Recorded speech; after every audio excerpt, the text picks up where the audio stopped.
அந்த அறிவிப்போல் அன்ப தருவாளே சின்ன அறிவிப்பும் இன்றி சுடுவாளே நீயும்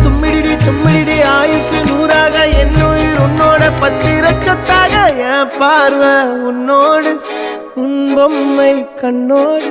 பேசாமல் விண்ணோடு நாம் மிதந்து போவோம் காதாரா அடியானாலும்